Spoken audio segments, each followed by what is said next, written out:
Tractor John Deere Series 6B ថ្មីកាន់តែអស្ចារ្យជាមួយនឹងការផ្លាស់ប្ដូររូបរាងថ្មីកាន់តែទំនើបលើគ្រប់ model និងការបន្ថែមសមាជិកថ្មីគឺ model 6150B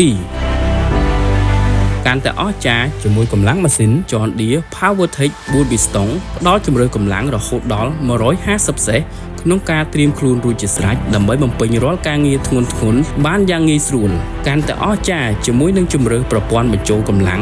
ចំនួន3ជម្រើសសម្រាប់តម្រូវការច្រើនប្រភេទរបស់លោកអ្នកទោះបីវាត្រូវបានផលិតឡើងសម្រាប់ការងារលំបាកឥឡូវនេះ 6B ស៊េរីថ្មី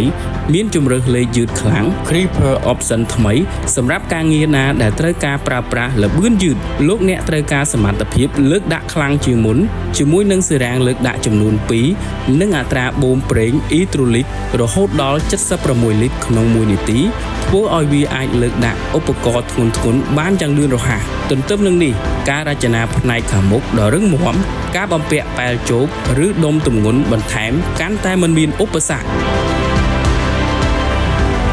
ប្រសិទ្ធភាពការងារកាន់តែអស្ចារ្យជាមួយចំណុះធុងប្រេងធំរហូតដល់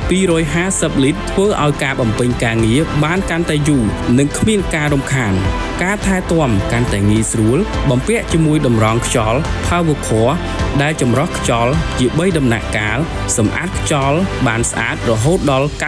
99.9% ជាមួយនឹងប្រព័ន្ធបូមធូលីបឋម Pre-Cleaner ដែលសម្អាតធូលីដោយខ្លួនឯងបានស្អាតបាន 93% មុននឹងដល់តម្រងខ្យល់ទី1និងទី2រួមទាំងមានកន្លែងបញ្ជាបើកបរងាយស្រួលរចនាធ្វើឲ្យជីវិតកាន់តែងាយស្រួល John Deere ស៊េរីថ្មី 6B Better